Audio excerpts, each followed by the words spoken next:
interna. Ahí vamos. Que no se escape, que no se... Eso, eso.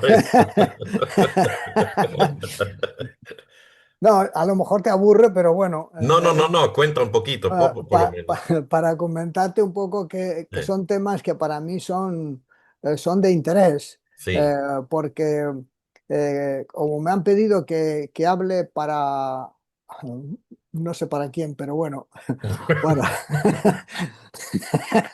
pero me han pedido que hable en la Universidad de Verano del Parque de Sí, del Toledo. bolero. Están invitando a distintas asociaciones, organizaciones diversas, como para dar a conocer el parque y establecer contacto con otros grupos que Sí, tengan una cierta afinidad o algún tipo de cosa en común. No sé, grupos ecologistas, grupos de derechos humanos, sí, profesores de universidad, gente que tenga una sensibilidad cercana sí, o similar. Y, y entonces me dijeron que habían organizado dentro del contexto del programa sobre la no violencia como metodología en la sociedad actual. Dentro de ese programa habían puesto distintos temas. Uno de ellos era la espiritualidad actual o, o cómo veíamos nosotros la espiritualidad. Y entonces me dijeron que si podía hablar. Digo, mira, yo no soy un experto en espiritualidad, pero yo puedo dar mi punto de vista, así que no mucho más. Entonces me dijeron, sí, nos interesaría una charla sobre el despertar.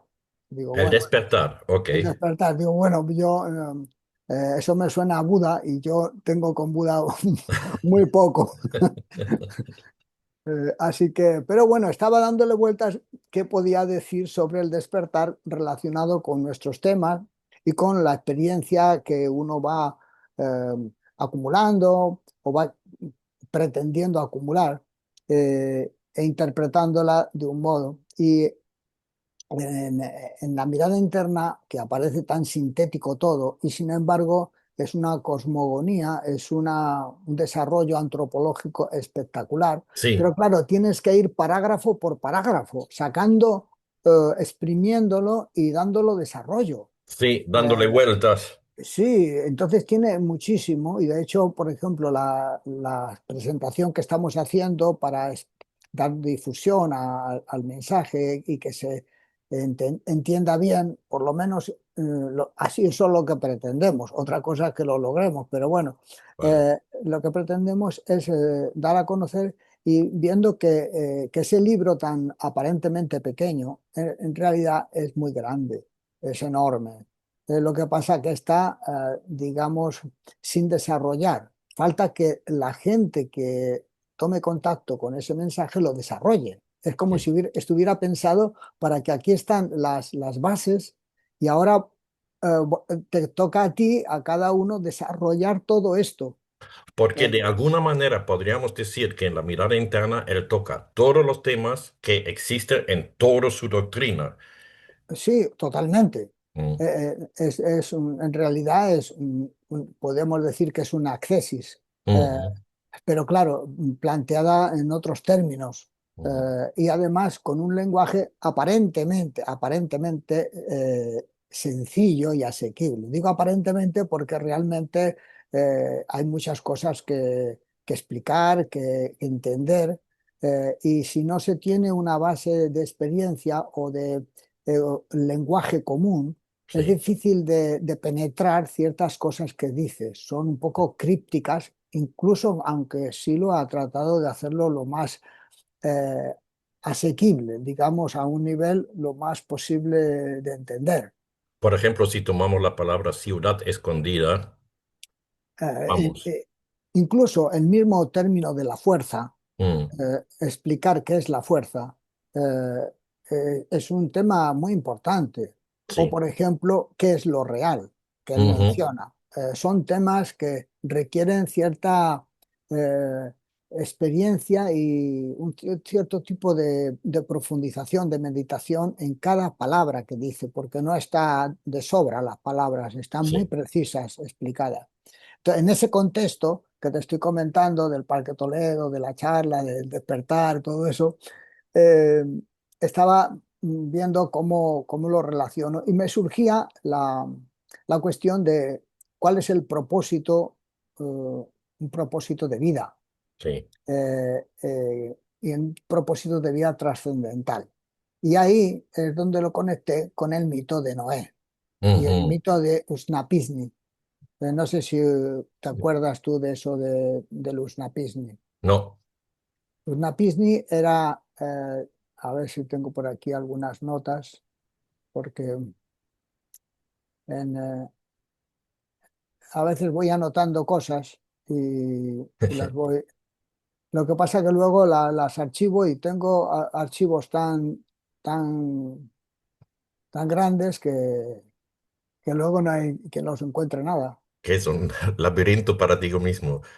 Sí, porque se mezclan charlas, explicaciones, investigaciones, trozos de libros Sí, que requieren todo un estudio, ¿no? Pero digamos que esta historia de Usnapisni es un personaje que aparece en la Mesopotamia eh, y yo trataba de ver si tiene alguna relación con, eh, con Noé, porque el mito es muy similar. En la, en la mitología, digamos, mesopotámica habla de unos personajes en distintas épocas, porque sí, se van digamos, superponiendo fases. Entonces, el primero que aparece en la tradición sumeria es un tal Siusudra, ok, que no suena a nada, pero bueno. Pero luego en la tradición acadio-babilónica aparece un Atrahasis, ok, que tampoco suena para nada. no, Y en el poema de Gilgamesh, en la epopeya de Gilgamesh, que Gilgamesh lo que iba buscando era la inmortalidad, sí, porque su Enkidu, que era su doble, era su amigo, se había muerto. Entonces él entró en pánico. Entonces dijo, yo, ¿cómo puedo hacer para...? Entonces había oído hablar de que un tal Usnapisni eh, había logrado la inmortalidad. Entonces él quería preguntarle, entonces fue a buscarle a Usnapisni y le explicó que él quería la inmortalidad. Y Usnapisni le cuenta la historia del diluvio. La historia, dentro del epos del Gilgamesh, sí. ok, Entonces le cuenta la historia del diluvio, de que los dioses enviaron tal y entonces a él le eligieron, le dijeron que construyera una nave eh, para salvarse. Y para superar ese momento de crisis tan grande que se iba a dar. ujú, Entonces él le cuenta y le dice dónde puede encontrar la clave. Y le dice que hay cierta planta que puede encontrar eh, en las profundidades de un río, que es la planta de la inmortalidad, y si la coge puede ser inmortal. Entonces el Gilgamesh va buscándola, se mete allí, la encuentra, la planta, y entonces se da un baño y deja la planta al borde y viene una serpiente y se la engancha y se la lleva. ah, Y entonces es un desastre, porque tenía la planta de la inmortalidad y la deja escapar, pero curiosamente con una serpiente. como una serpiente, Es ok, como la serpiente es la que tiene el secreto, lo guarda, porque se lo tomó la planta Gilgamesh. Y es curioso cómo el tema de la serpiente aparece en algunas tradiciones como un tipo de energía sí, interna que es la clave, el manejo de esa energía, de esa fuerza interior. Entonces, haciendo esas relaciones con el tema del mito de Noé, eh, uno lo entiende como que hubo un diluvio, un señor hizo una barca y tal, pero lo entiendo como un fenómeno externo, sí, como una cosa histórica. no lo entiende como un relato mítico. En realidad es un relato mítico, pero la gente tiende a asociar los mitos con cosas externas y por tanto, como no se las cree, piensa que son leyendas sin fundamento o cosas alucinaciones o imaginaciones. En realidad se trata eh, de un proceso interno. Sí, Entonces, lo que le está relatando, a mi modo de ver, es que los dioses les dicen, mira, te vas a morir, prepárate para ese momento y crea una cosa, crea algo en ti capaz de superar ese diluvio. El diluvio es la muerte, es decir, la sí, descomposición del cuerpo en el proceso de la vida. Entonces, si tú quieres continuar, tienes que hacer una barca, un producto, un cuerpo que tenga tales y tales características y para que puedas continuar. sí, Entonces, eso es lo que le dijo eh, el dios a Usnapisni. Y Usnapisni lo hizo y entonces consiguió la inmortalidad. Entonces Gilgamesh iba a preguntarle sí, a este señor cómo había hecho. Entonces surgió el rollo ese de la serpiente y todo eso. Bueno, para decirte que estos temas me interesan para saber la relación que hay, porque también te permite ver la relación que hay entre las distintas culturas. Por sí, ejemplo, la cultura judía, eh, que surge aproximadamente en la zona de lo que es ahora Israel, en la zona que se llamaba de Canaán, la zona del sur de Jordania, Arabia, toda esa zona. Ahí había un pueblo, había distintas tribus, en realidad no era un pueblo, eran distintas tribus, claro, y en cierto momento, alrededor del 1300, 1400, antes de esta era, que coincide más o menos con la época de Akenatón, eh, empiezan a surgir modificaciones en la concepción de los dioses. Empieza a haber una modificación como si fuera una concomitancia, porque a veces se tiende a pensar que unos influyen en otros sí, y efectivamente se dan ese tipo de influencias, pero a veces hay concomitancias en el proceso humano, en sí, distintas zonas del mundo. Entonces, en la Mesopotamia también están sucediendo cosas que llevan digamos, a la irrupción de la concepción de un ser supremo, no de sí, muchos, no de muchos, como si fuera una especie de proceso sí, en la colectividad. Entonces, bueno, viendo eso me parecía interesante ver cómo se han ido transformando esas concepciones eh, y viendo cuáles son los personajes a los que se les atribuye. sí. Entonces, leía una cosa, me pareció interesante, que el nombre de Moisés es un nombre que fue surgiendo, que en realidad es una terminación egipcia, es un nombre egipcio, Ah, mira tú. que es lo que le llevó a Freud a decir que Moisés era egipcio y por tanto podía haber sido el portador de de esa idea de que el pueblo judío se inspiró en la doctrina de Akenatón, Ah, ¿entiendes? sí, Entonces, esta cosa es interesante porque resulta que el, eh, el Moisés es una terminación, por ejemplo, de Ramasés, ok, del Ramses, sí, sí. Mosés. Entonces, la terminación Mosés es en muchos faraones. Es Es decir, verdad, ahora eh, como dices, sí, entonces de ahí se toma el tema de Mosés. Y entonces Freud, porque eso es una cuestión que se verificó, vamos, se conocía mucho antes de Freud. sí, Pero Freud dijo, ah, interesante esta conexión. O sea, puede ser que Moisés no fuera judío, fuera egipcio. Y en la revolución que hubo de Akenatón, eh, hubo después una caída.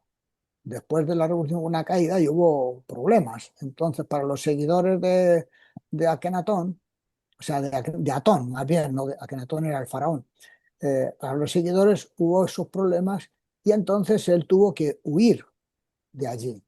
Y es curioso porque él va, huye y se va al desierto y contacta con unas tribus que están en la zona que ahora eh, es,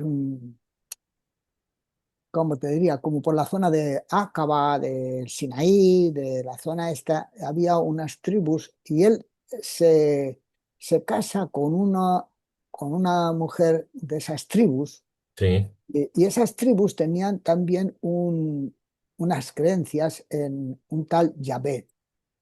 Ah, el famoso Yahvé. Ok. En un Yahvé, entonces el padre de la mujer con la que él se casa es uno de los sacerdotes o de los que conocía el asunto este. Entonces, en el tiempo que él vivió allí, puede ser que él tuviera una instrucción en ese otro pensamiento que también es de tipo monoteísta, eh, que a su vez venía de influencias de la zona del Líbano, de otras zonas, porque todas esas zonas estaban conectadas con las caravanas, Sí, entonces la sí. información circulaba, no es que hubiera internet como ahora, No. pero había su conexión, había sus rutas de comercio, Sí, entonces circulaban las noticias y no necesariamente es que era un pueblo oprimido allí simplemente, como cuentan las leyendas, sí, sino que había una información de influencia de distintas culturas, no solamente de Egipto, sino también de la Mesopotamia. Y estas tribus tenían esa idea que coincidía, se parecían bastantes cosas con lo que él había vivido en Egipto. Entonces él cuando tiene la visión, se supone que en el Sinaí, en el monte ese, que está cerca de la zona donde justamente estaban esas tribus, él tiene la visión, entonces va a, por así decir, a rescatar a los judíos que había en Egipto para llevarles a la tierra prometida, es decir, a la tierra de Moab, a la tierra de Canaán.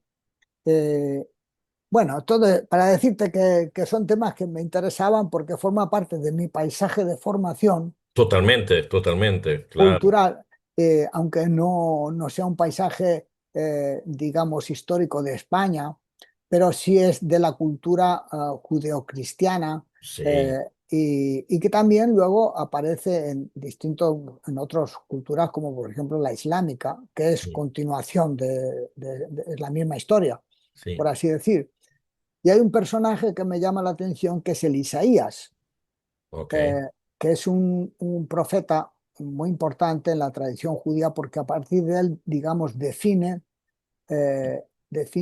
la concepción como el Dios único y no hay más Dios que ese. Lo mismo va a decir Mahoma más tarde. Pero resulta que hay dos Isaías. Hay uno del siglo 7 o 8 que vive todavía en Jerusalén, o luego un Isaías, que es un anónimo, aparece en el libro de Isaías, pero no es el mismo Isaías, es ok. otro experto, otro profeta, otro un anónimo. Y ese está ya en el cautiverio de Babilonia. Entonces él hace también sus aportes y en la Biblia aparece como dos personajes. Lo pone como Isaías, pero el segundo no es el mismo que el primero. Ajá, Bueno, entonces, bueno, estas historias las estaba viendo relacionándolas con lo que pone en la mirada interna, porque la mirada interna no habla de estas cosas, eh, pero sí hace alusiones, eh, sí. así como pinceladas. Eso eh, de los pueblos antiguos que, Sí, sí, y además, por ejemplo, habla de la zarza ardiente, por ejemplo, o de lenguas de fuego que así es, descendieron. O sea, son pinceladas que te dan pistas para que tú profundices, si te interesa, en esos temas. sí. O sea, te da las pistas. Y como lo mencionaste, o empezaste tu discurso, eh, con el tema, con el mito de Gilgamesh. Justo en el capítulo que yo quería tal vez hablar algún parte de eso hoy, ¿te acuerdas que estuvimos hablando con los amigos acerca del capítulo Ley de Destino y Ley de Accidentes? exacto. Y dentro de Accidente. eso, digamos, no lo hemos tocado así y profundizado. Ahí habla el negro al final también. em, el mito siempre apela al centro emotivo y dice textualmente, en este sentido comete un error al degradar a los mitos, diciendo de ellos que son formas degeneradas o decadentes de los sistemas. Estos son preparatorios previos para arribar a los mitos, trabajando emotivamente con los mitos. Sabemos que apelan y movilizan poderosas emociones superiores. Habla de emociones superiores. ¿Quién sabe qué suerte de quimismo se produce en uno? Efectivamente, los mitos sentidos profundamente por el hombre produjeron transformaciones alquímicas. Y así siguiendo. Pero me tocó fuerte de releer este parte, porque como tú hablas ahora, por ejemplo, del cuento de Noah, sí, yo también creció con, ¿no? La Arque Noah para cualquier católico es de nuestra generación, lo sabemos, pero no nos conmovió mucho la cosa, ¿no? Me interesaban los problemas técnicos, ¿sabes? Como, ¿por qué no se hundió este barco? ¿Por qué, cómo convivir con tantos animales en un barco? Esas fueron las preguntas que yo hice a mis padres y no querían responder, ¿sabes? Claro, ¿qué te van a responder? Dirán, a mí no me vengas con esas preguntas, dime otra cosa. Pero no, solamente me ocurrió, como yo fui releyendo este capítulo, porque tu estudio va en esta dirección, ¿no? Como mitos que nos pueden hablar todavía hoy. Claro, el tema es que los mitos, como decía el negro alguna vez, es la sangre de los pueblos. Es decir, el mito corresponde a una emoción profunda que se moviliza. Lo que pasa que el mito, si tiene carga, si tiene, mueve. Es Sí, una imagen profunda que mueve el cuerpo, mueve energía. Si no tiene carga, no funciona. Es decir, si tú hablas, por ejemplo, de un mito griego o de un mito hindú para un occidental se haya criado en una cultura judio-cristiana, no le mueve un pelo. O sea, lo entiendo como un tema cultural, un tema histórico, o como el que estudia matemáticas o el que sí, estudia ciencias naturales. Lo ve como de un modo externo. Pero cuando alguien ha vivido un mito desde adentro, le mueve unas cargas emotivas muy diversas. Por ejemplo, yo hablaba con una amiga japonesa y ella decía que cada vez que entraba en una iglesia, no entendía qué significa un señor colgado en un madero, echando sangre por todos los lados, y que a la gente adore a eso. No lo sí, entendía para nada. O sea, además le parecía monstruoso, como sí, si fuera un degollamiento, y además colgado en la pared era como una cosa, como si pusieran a los ahorcados, a los martirizados en un sitio así, y eso es sagrado. No lo entendía. sí. Y yo tampoco entendía cuando ella me decía que ellos adoraban, o adoraban, más bien adoraban, celebraban el día de la aguja oxidada. Sí, imagínate. Una aguja oxidada puesta en un olmadón, en una especie de cojín, una aguja oxidada, y ellos la tenían reverencia. Y yo Sí, decía, yo eso tampoco lo entiendo. Entonces ella me explicaba que la aguja se utiliza para trabajar y sí. una aguja oxidada es una aguja vieja, mayor.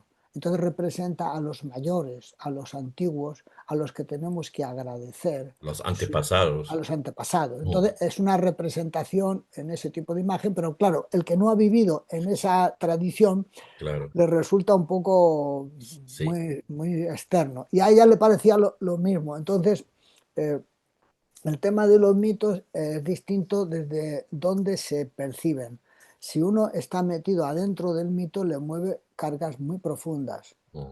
porque está relacionado um, con experiencias que a veces se van generando en la misma infancia, en el mismo paisaje, eh, y tienen que ver con, como si dijéramos, como si el ser humano estuviera capacitado para conectar con experiencias profundas, eh, que se canalizan en las distintas culturas de un modo particular, sí, que no siempre le permiten canalizarlas. Por ejemplo, si es una cultura de tipo ateo, no, la misma sociedad no genera las condiciones para que esa capacidad interna del ser humano se desarrolle de un modo más sencillo que si es un ámbito cultural en el que todos están presionando de ese modo. Pero si resulta que puede movilizar grandes cargas es porque existe en el ser humano ese profundo sentimiento, llamémosle religioso, una sí. especie de algo que se da. Otra cosa es qué cosa sea, pero que se da es una cosa que se puede, es experimentable. Pero se Entonces, podría decir que en nuestras sociedades externalizadas, materialistas, etcétera, desestructuradas, se expresan este tipo catárticamente, sea en conciertos, en fútbol, o no, no estamos hablando de lo mismo. no, yo creo que sí, que son manifestaciones de un fuerte sentimiento, pero le falta, a mi modo de ver, la conexión trascendental. Sí, Cuando la tú vas, dirección, la claro, dirección. entonces se convierte, como tú comentas, es una cosa catártica, Mm, sea un campo de fútbol, sea un festival, existe la movilización, si tú vas a un campo de fútbol vas a ver una movilización energética tremenda, sí, pero cuando acaba el partido de fútbol,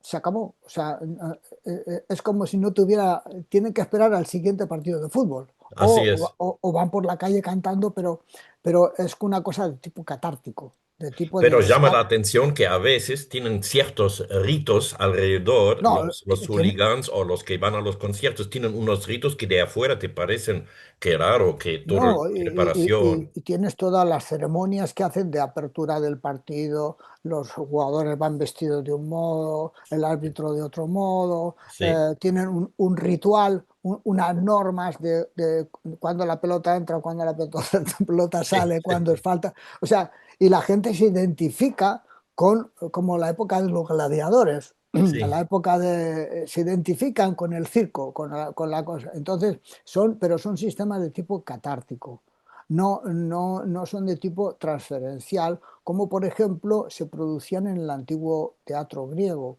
que había, digamos, representaciones teatrales catárticas, de la risa, de la comedia, y había otras que tenían un trasfondo de transferencia, de mover contenidos y transformarlos. sí, Así surge el teatro. El teatro surge como una especie de sistemas transferenciales, en el sentido de transformación de cargas energéticas de un tipo a otro. Por ejemplo, transformar lo negativo en positivo sí, mediante distinto tipo de imágenes apoyadas en historias, en cuentos, que facilitan esa especie de movilizaciones energéticas. Entonces, sí, claramente, por ejemplo, una asociación muy clara, cuando un equipo español, el Madrid, por ejemplo, eh, o el Atlético, te digo, por ejemplo, por unos cabos, han ganado, ¿dónde van a celebrarlo? Lo van a celebrar eh, a una diosa que se llama Cibeles o a un dios que se llama Neptuno, no me digas.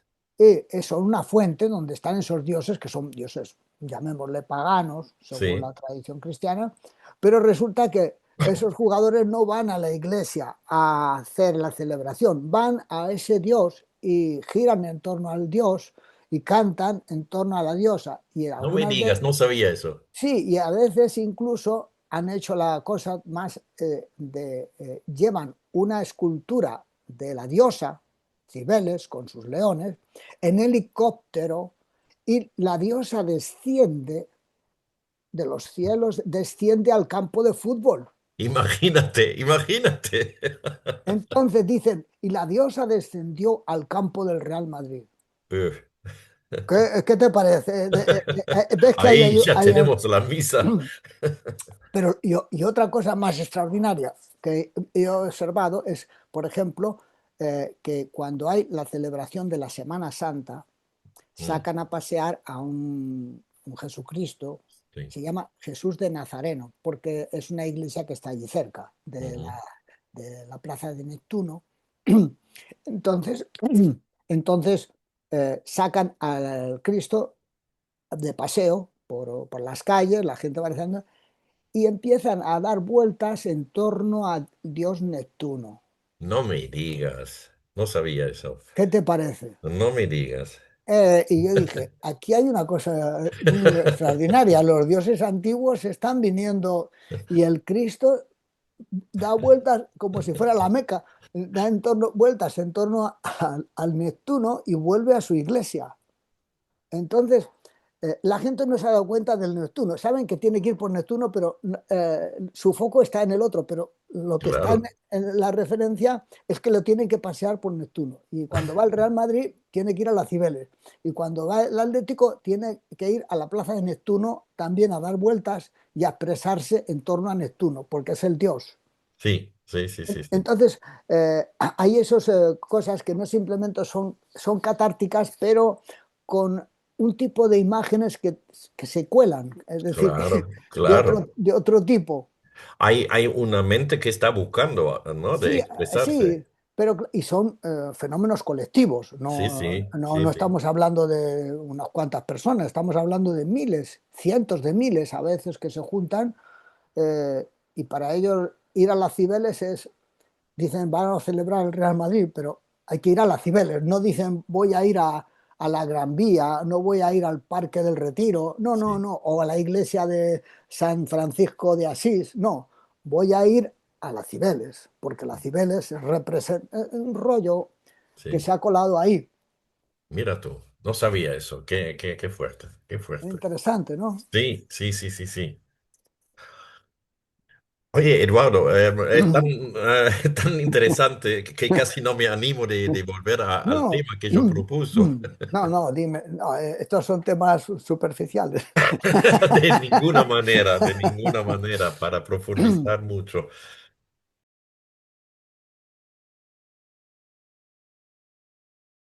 Hemos tenido esta conversa acerca de ley de destino, ley de accidentes, y estuvimos conversando contigo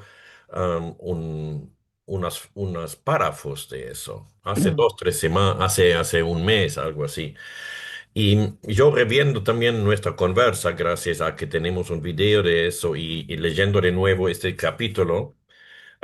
Ahora me dio cuenta más del comienzo del artículo, del capítulo, donde él habla de los ciclos y, y, digamos, está haciendo también muy resumido también de los ciclos menores de la máquina humana hacia los ciclos de 78 años.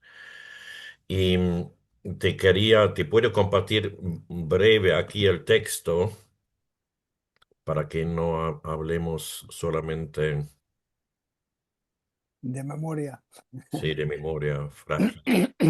Am, y hasta el momento, yo, si lo tendrá que resumir, me muevo bastante bien. La herramienta más eficaz que encuentro en la vida cotidiana son los principios. Y no quiero desviar a este tema, pero lo quería mencionar por lo menos. Por un lado, ahí los principios, pero reviendo este capítulo, veo una cierta importancia que yo no me dio cuenta hasta recién de, ¿cómo se puede decir? Respetar o de saber que estamos sometidos a ciclos. Y, y que me llamó la atención de rever este capítulo, que, a ver, lo subo un poquito. Sí, amplíalo también un poquito más para... Ah, vale, vale. No, eso es mucho. No, no, está Es, muy bien, así, perfecto. Así puedo um, leerlo. me permito de Sí, leerlo sí, un poquito. El perfecto. accidente es lo natural. El destino aparece desbaratando el accidente. El destino surge cuando se rompen las determinaciones accidentales.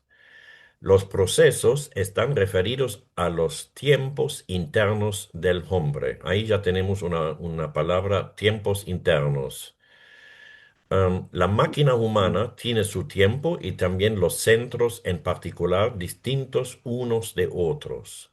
Reconocemos ciclos mínimos en la actividad de la máquina. Al día se le divide en cuatro segmentos de tiempos de 6 horas cada uno. Así habrán horas óptimas para moverse para trabajos de intelecto, horas de semisueño, horas de dormir. Son los cuatro periodos del día que corresponden a la ley de accidentes de ciclos. Se divide en dos semiciclos, uno plus y otro menos. Estos son de 3 horas, siendo este tiempo el mínimo reconocible de cambios en el estadio funcional de la máquina humana. Reconocemos un ciclo de 6 horas, de 0 a 6, óptimo para la regeneración de la función vegetativa, me imagino el dormir Exacto. con sus dos semiciclos de 3 horas, 0 a 3, 3 a 6.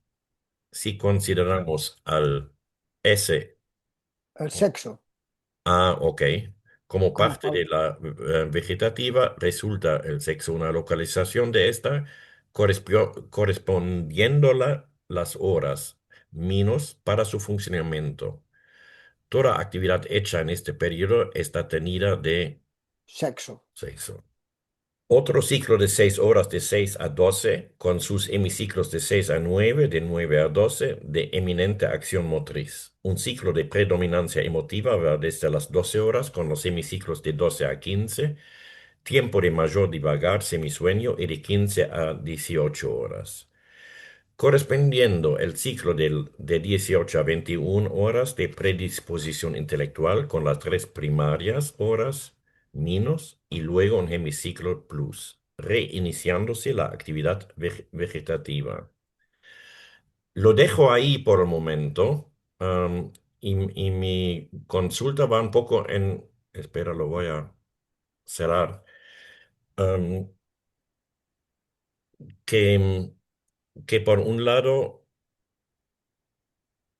en mi tiempo de conexión con el siloísmo, he pasado por seminarios, por centros de trabajo, um, y hemos llegado, según mi memoria, a investigar la biografía con el punto de vista a ver si hay repeticiones, ah, a ver si también se habló un poco del ciclo de 12 años.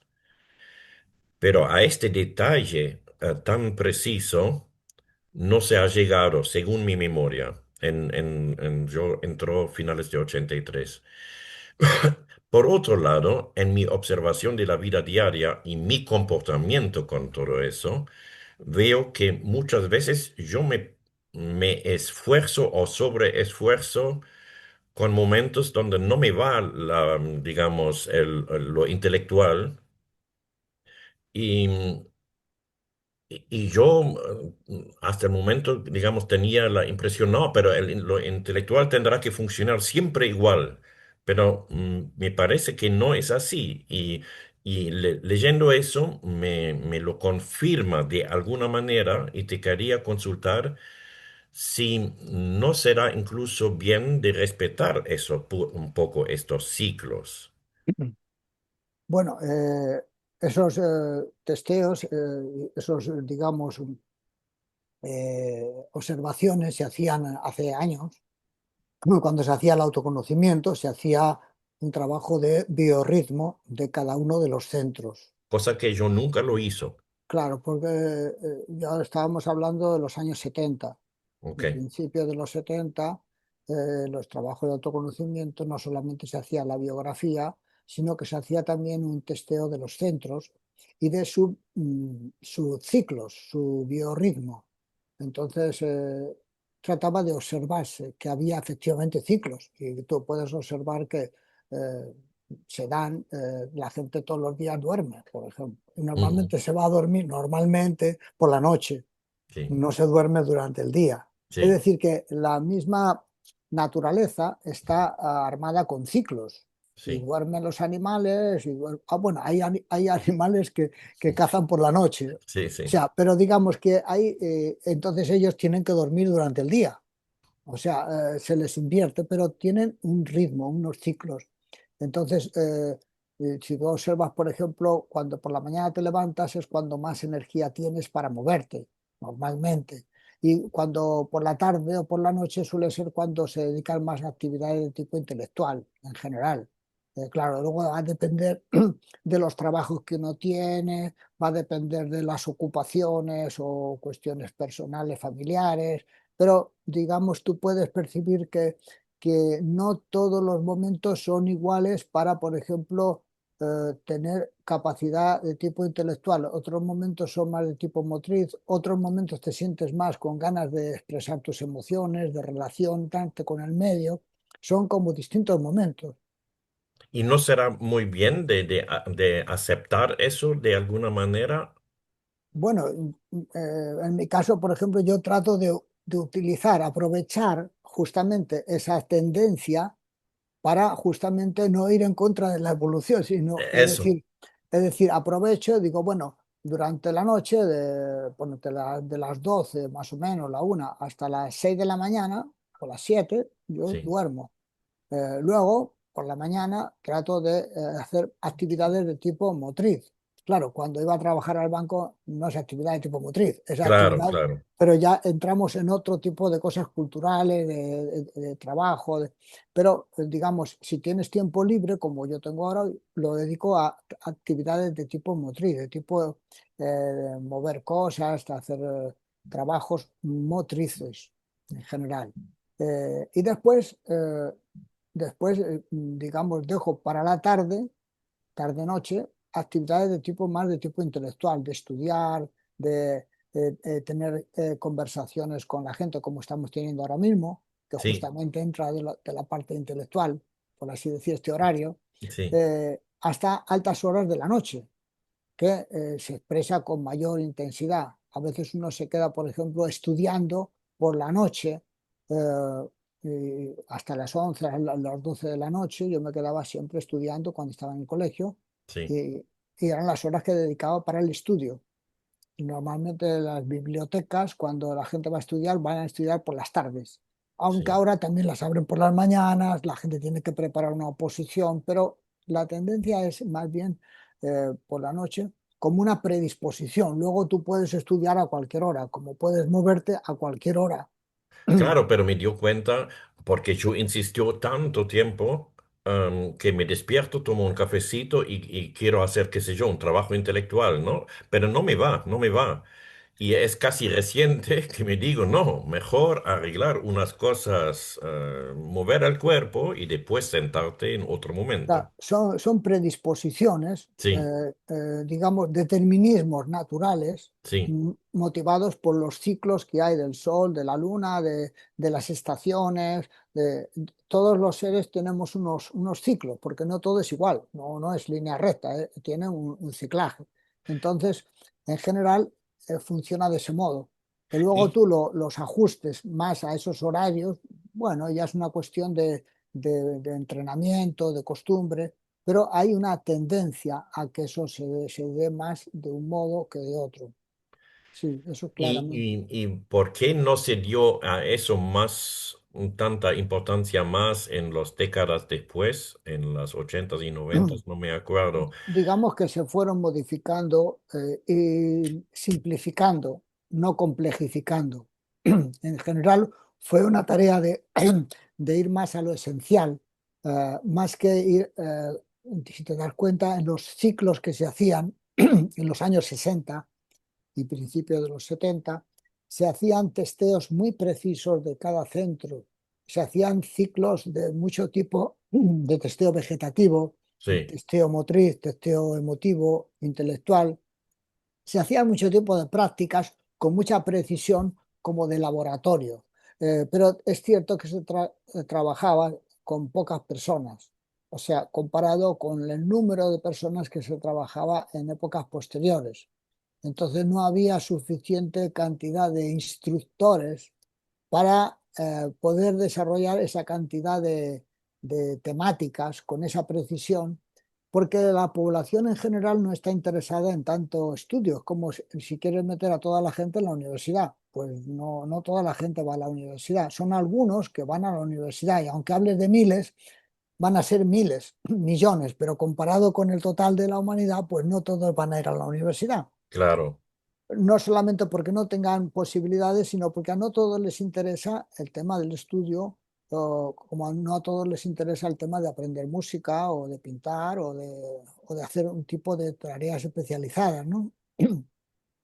Entonces, el movimiento, al tratar de desarrollarse a números más amplios, ha tratado de, digamos, mantener lo esencial y facilitando el acceso a mayor número de personas, no Y, complicándoselo. y en ese sentido yo nombraba al comienzo el tema de los principios, que tal vez Por ejemplo, facilita ciertos, sin entrar a un estudio individualizado, claro. profundo.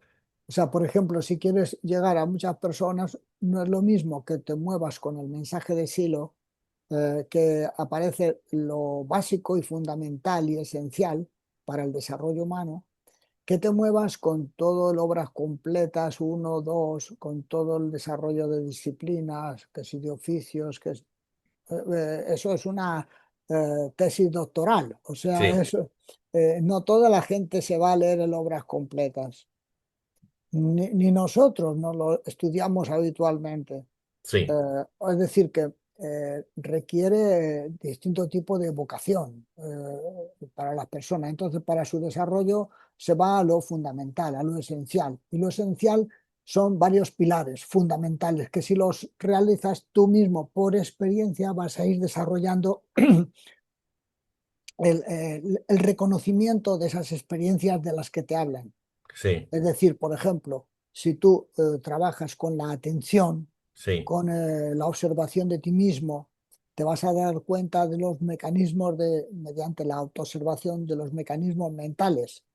Te vas a dar cuenta, por ejemplo, si trabajas con, con la fuerza, que la energía interna es posible de no solamente movilizarla, sino que es posible de desarrollarla, de controlarla, de proyectarla, de hacer algo con ella, sí, pero de un modo experiencial, no de un modo teórico. Y teórico. entonces tú tienes el tema de la atención, es decir, el tema de la conciencia de sí, el tema del trabajo con la fuerza, y el tema del trabajo con los centros, trabajar con los centros de un modo coherente, es decir, con la unidad interna, con la coherencia entre lo que piensas, sientes y haces. Entonces, con esos tres pilares, por ejemplo, tú puedes construir como decía antes, un arca, Sí, el arca de Noé, el arca de cada uno.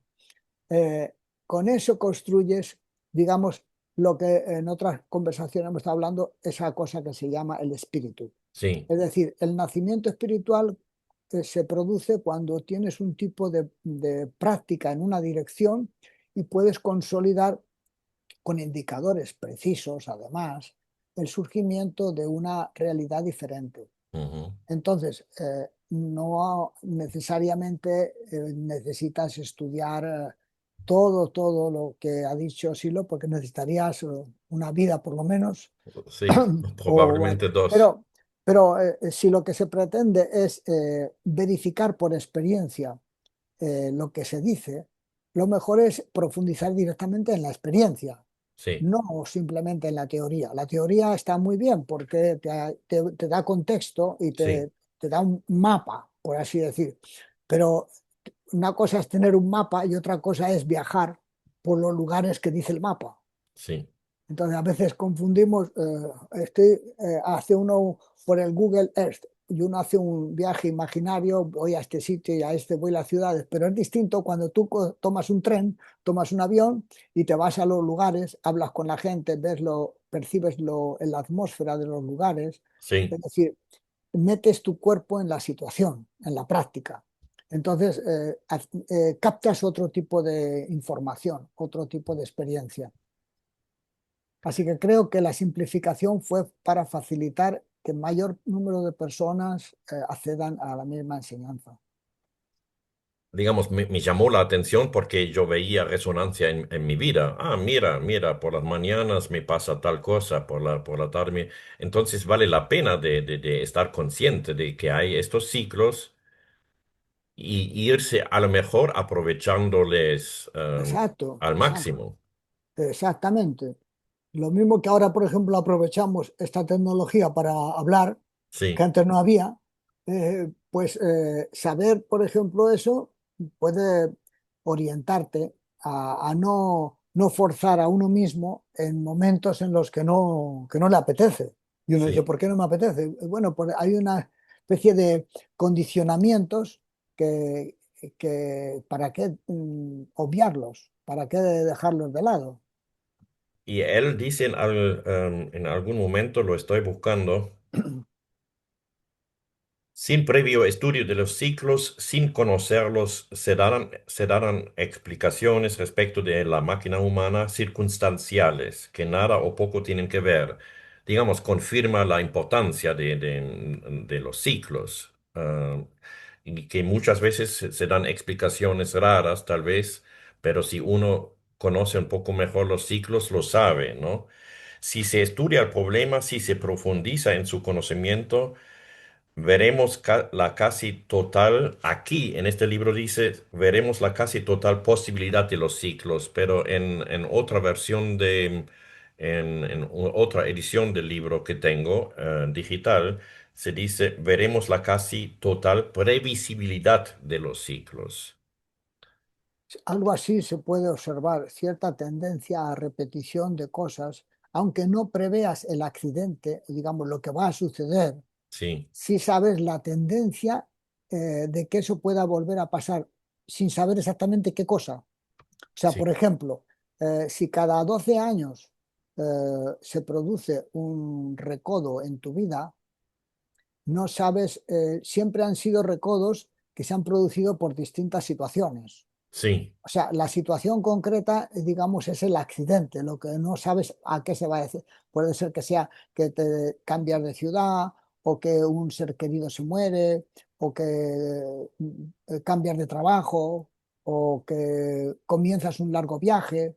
No, puede ser un tipo de situaciones, a veces se convergen como una etapa en donde se rompe la pareja, el trabajo, las amistades, me cambio de ciudad, o sea, de todo eso junto en el mismo momento. Dice, pero bueno, ¿cómo es esto? Y ¿cómo es parece eso? ser Sí, esa especie de convergencia. Entonces uno lo puede tomar como una referencia y observar cada cuánto tiempo se produce eso.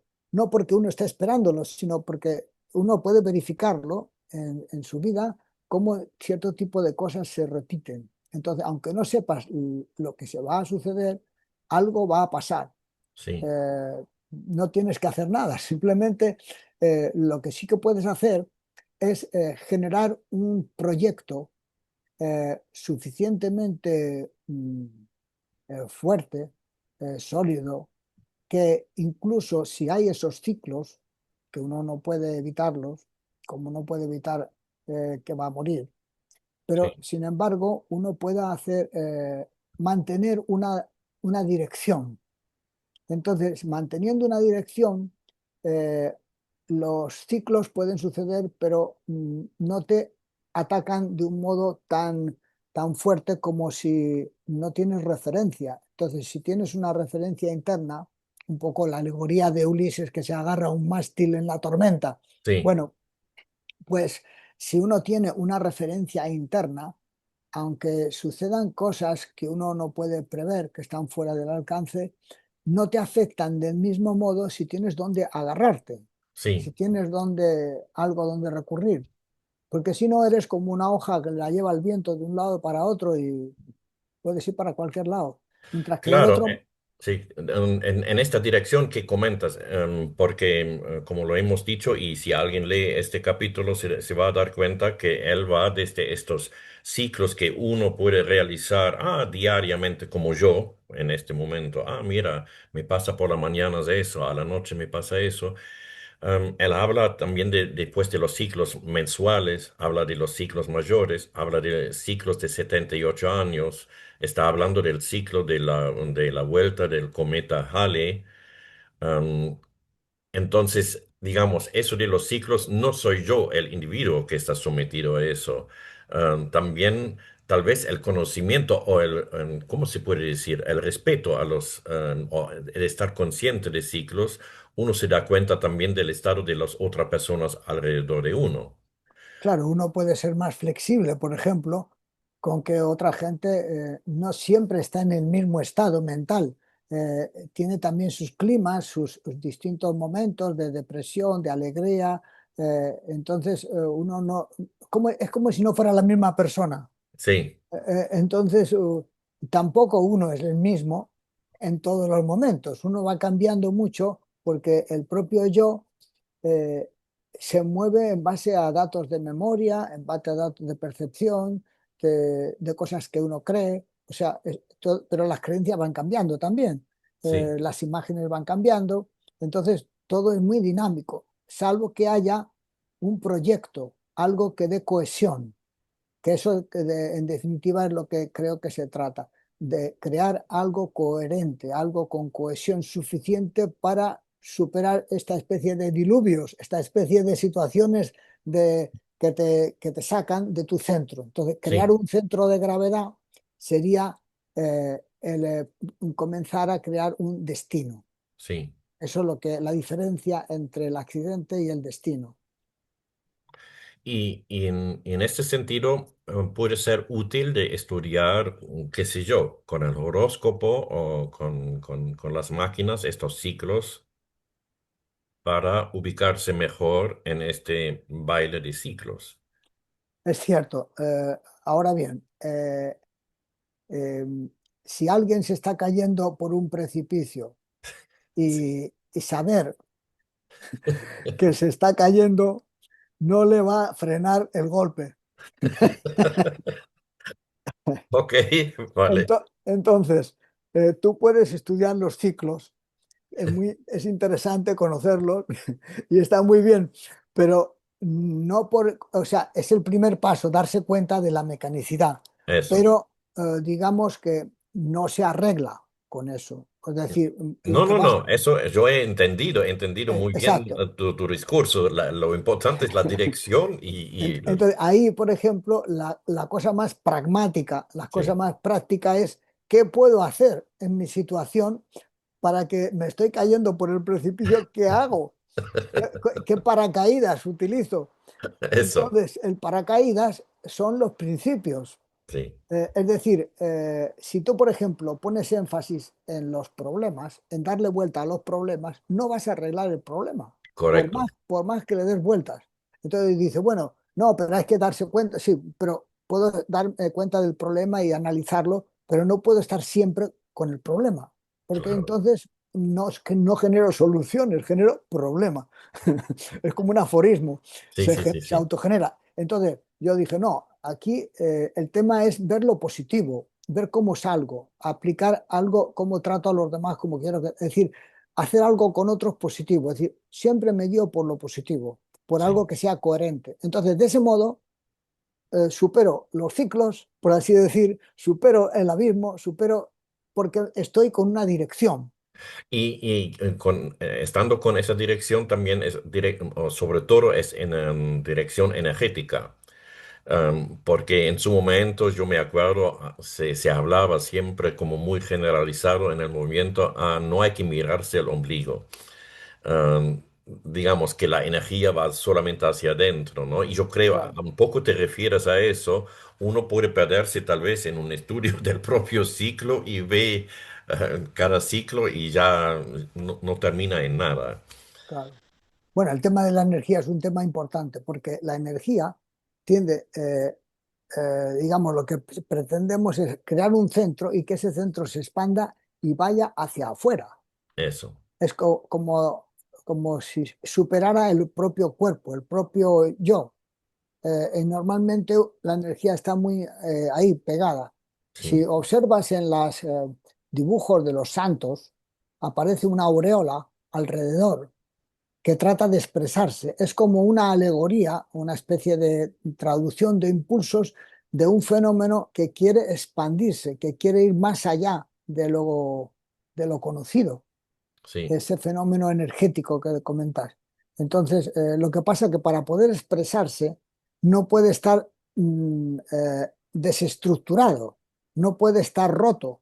Normalmente tenemos una vida muy fragmentada. muy Entonces, fragmentada, sí. entonces, dar cohesión, eso de pensar, sentir y actuar en la misma dirección, hacer acciones válidas, te lleva en la dirección de la cohesión Ujú, de un ser que se desarrolla internamente y no solamente se desarrolla, que se va expandiendo, que va radiando, y tanto radia y que se proyecta afuera, se ujú, proyecta en el mundo de la relación con otro. Es como si ahí en la mirada interna aparece de eso de proyectarse. Aparece una cosa de proyectarse como afuera del cuerpo. sí, ¿Te acuerdas que dice eso? sí, sí, sí, sí, Eh, es muy interesante esa cosa, cómo es que se produce. Y además te dice que esa proyección de la energía ya se produce desde los niveles más bajos, sí. ya se produce, pero sin conciencia. Es decir, se produce simplemente. Y te da relatos de los endemoniados y de todas esas cosas que cuenta. Pero resulta que conscientemente uno puede también hacer esa labor de proyectar. En la experiencia del bienestar aparece planteado el tema de la proyección de la energía eh, mm, para ayudar a otros. Es decir, en el espacio de representación de uno, que aparecen como afuera del cuerpo, Ujú, porque uno se imagina a su mamá, no se la imagina adentro del cuerpo, se la imagina como en una casa, se la imagina en un lugar externo, sí. o a un amigo que está en un hospital, se lo imagina como afuera, pero ese afuera no es afuera del espacio de No, representación, no, es parte del es, espacio. está dentro del espacio de representación. Entonces, a veces se puede pensar que es que uno viaja afuera del cuerpo. Entonces, sí, como representación está afuera del cuerpo, pero está adentro del espacio de representación, es decir, es interno. Ujú, Entonces, ahí también se ve el tema de la proyección de la fuerza.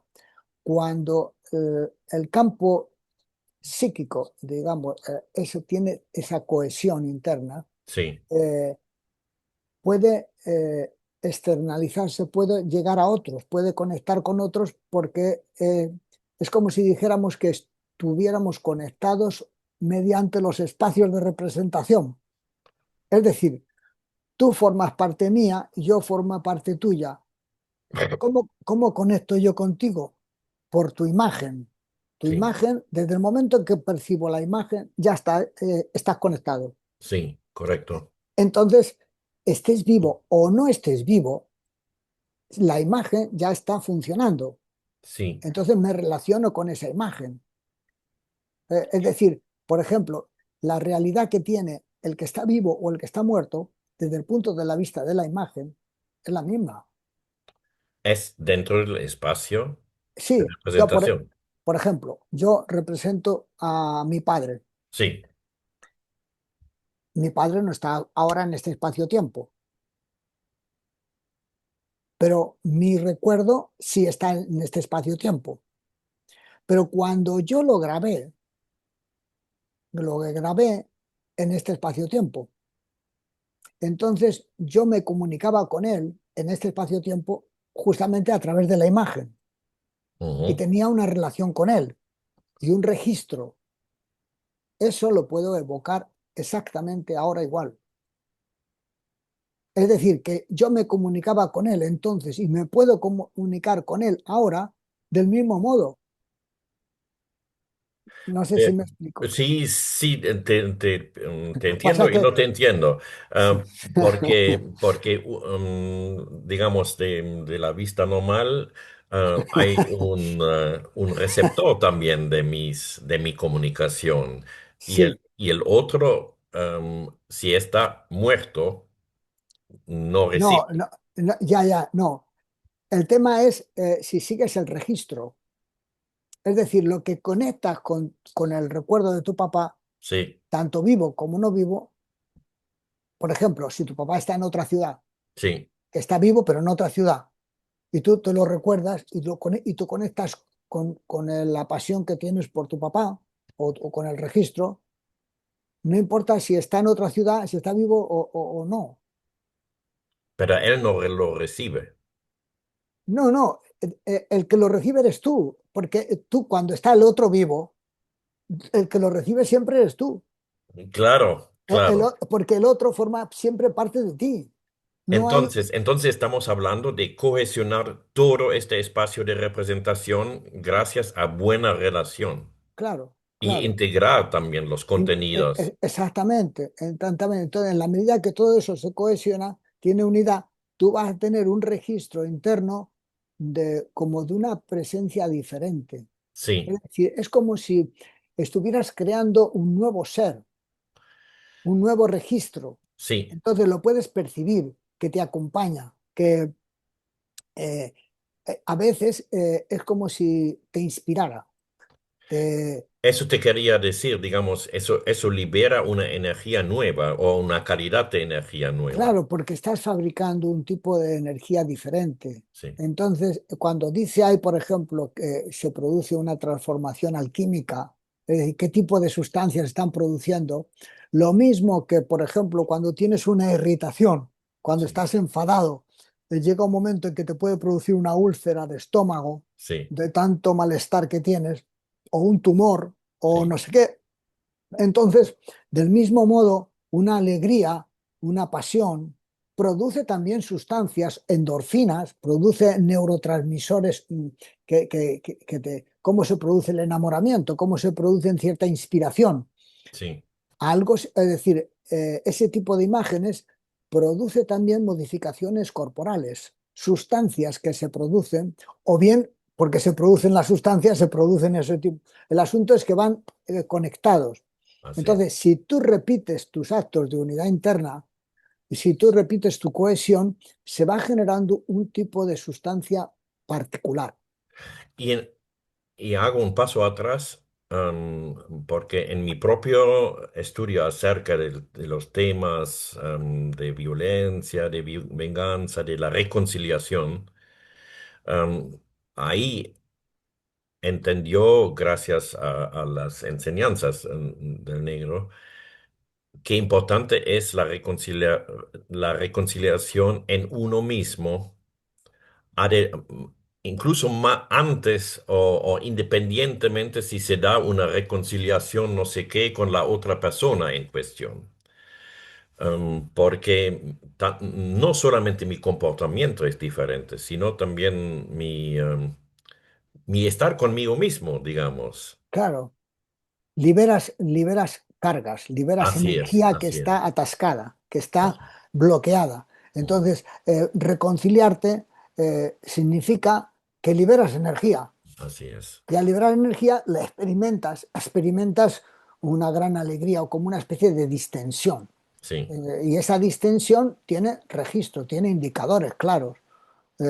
Entonces, la persona que está en otro lado, tú no sabes lo que está pasando, si está muerta, si está viva, pero lo que tú sí sabes es lo que está pasando en tu psiquismo, Mm. en tu interior. Y esa labor corresponde hacerla a uno, no que la otra persona cambie para que cambie mi psiquismo. Eso no Eso funciona es así. la forma tradicional como se ve, o externalizada como se ve estas cosas, sí. Claro, claro, eso no, Ujú, uno puede hacer su parte y la ujú, parte de uno la tiene que hacer uno. sí, Desde el momento en que otra persona aparece en mi espacio de representación, en mi vida, eh, forma parte de mi medio inmediato y ahí yo puedo interactuar. entonces uno se puede reconciliar también con una persona muerto, Sí, claro. porque es un trabajo con mi memoria, con estas cargas que llevo. Es que desde el punto de vista de la imagen vivo o muerto, imagínate, vivo o muerto. El tema es que uno se mueve con imágenes, Sí, no con imágenes de un vivo o con imágenes de muerto. No, uno se mueve con imágenes. Las imágenes son imágenes, ¿me entiendes? Sí, Y, pero hemos puesto un límite. Ah, bueno, ahí ya no se puede hacer nada porque la persona se fue. Pero, no, no, no, con uno mismo, con las imágenes de uno, ujú, uno puede hacer y deshacer. sí, O así, si, por lo menos lo puede intentar. Entonces, claro, uno puede, tiene posibilidad de acción. Digamos que el medio inmediato es lo que yo puedo representar en base a datos de memoria que tengo. sí, Entonces sí, yo puedo operar en ese espacio de representación. Entonces me tengo que reconciliar en mi espacio de representación. Luego puedo verificar si esa reconciliación ha funcionado, si tengo dónde verificarla. sí, eh, Puedo hacerlo. Pero también puedo ver si en situaciones similares tengo más plus, tengo más movilidad interna, aunque no sea la misma situación, pero se pueden dar situaciones similares y ver si tengo otro tipo de, de- de- de perspectiva, otro tipo correcto. de movilidad, de Sí. modo que no me afecte la situación del mismo modo y me quede otra vez bloqueado por un tiempo. Eso incluso, yo vuelvo al tema de los ciclos, um, que el negro pone ahí en este capítulo una frase donde dice, bueno, dentro de un sistema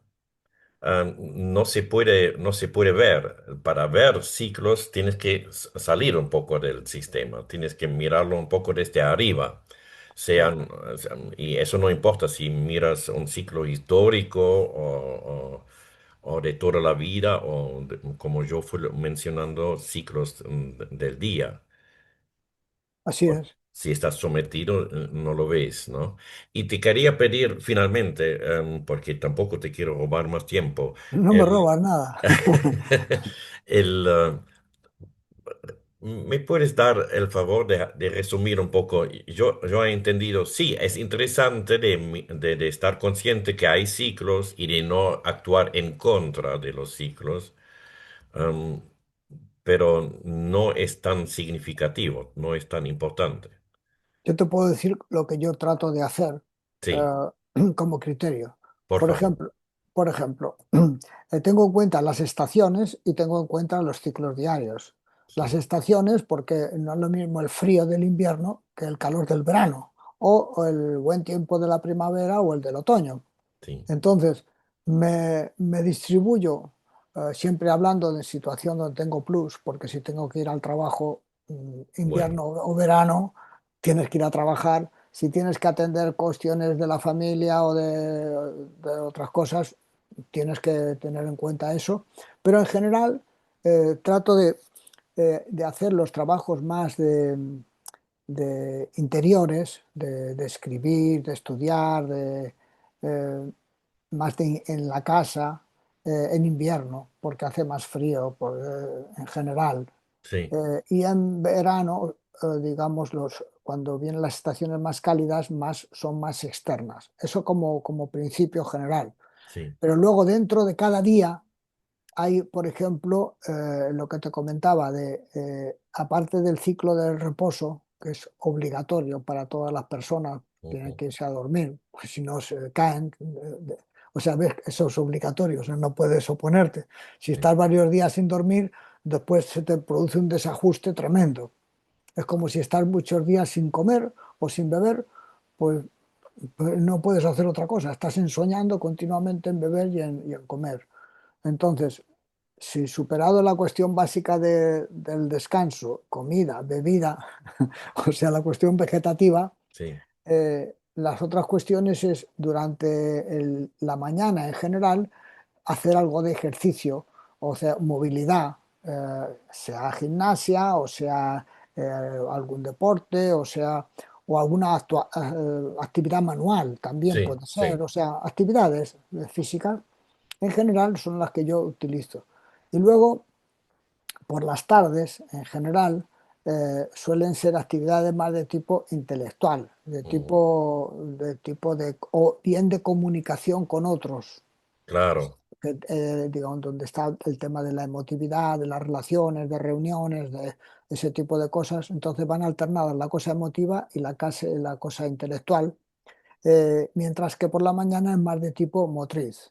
El mediodía es para nuevamente el vegetativo, un ratito, comer algo, y yo particularmente descanso un poco, Sí, pero debe ser por una cuestión cultural, pero me habitué a que después de una comida baja el nivel. baja la energía, sí. Entonces, y suele, en verano sobre todo, hace calor. En los lugares donde yo nací hacía bastante calor, entonces la gente echaba una siesta. Pero Ujú. yo luego eso lo he extendido a todo el año, si hay tiempo y posibilidades, después de comer, reposo. Entonces, ese es el ciclo habitual y va bien, o sea, funciona muy bien. Sí, Además, una cosa que he observado es que descansar a mediodía, o sea, ponerte desde las 2 a las 4, de las 3 a las 5, o sea, sí, un rato, repone la energía, es decir, recarga baterías. sí, Entonces yo noto que me da más plus. Si no hago esto, después de la comida, tengo que hacer un poco de esfuerzo para mantenerme y ese esfuerzo después me pasa factura a partir de las 10, las 11 de la noche. correcto. Mientras que si descanso es como si hubiera un puente y pones un pilar en medio del día, Ujú. y puedes después recuperar esa batería y puedes llegar tranquilamente a las 11, las 12, la 1 de la noche mucho más liviano, mucho más lúcido, puedes estudiar más. Entonces es muy práctico Sí. ese tipo de cosas. Y ahí, por ejemplo, pone en lo que tú has leído que efectivamente a eso del mediodía entra un poco de somnolencia. Ujú. ¿Eh? Es decir, como ciclo. Sí, sí, sí, Entonces, yo lo he puesto como la siesta, es decir, entonces hago esa cuestión, descanso y tomo energías y paso al ciclo, digamos, emotivo intelectual con más plus. sí. Sabes que últimamente me pasó a veces que después del almuerzo am, me sentó un momento, sentía conscientemente este cansancio, me durmió y después me despertó y digo, no, me estoy volviendo español, no puede ser. Claro, un Pero, desastre, un pero, pero, desastre. un desastre, pero en definitivo me hizo bien, sí, sí, sí. Claro, porque además a veces nos han criado en una cultura en la que uno tiene que descansar y luego lo que es dormir es pérdida de tiempo. Ah, Eso, eso, eso. entonces, claro, no puedo estar perdiendo el tiempo durmiendo. Mm, En realidad se pierde más el tiempo si no estás con lucidez, si no estás con... Entonces, porque vas siempre a medio ritmo, a medio, sí, porque sí, no tienes suficiente energía. sí, Entonces necesitas reponer energía. Entonces, si el cuerpo necesita, dale descanso, porque además en el sueño uno integra cosas, uno integra contenidos, sí, ordena información, le surgen ocurrencias interesantes. Es decir, no es una pérdida de tiempo, es una necesidad. Es muy útil.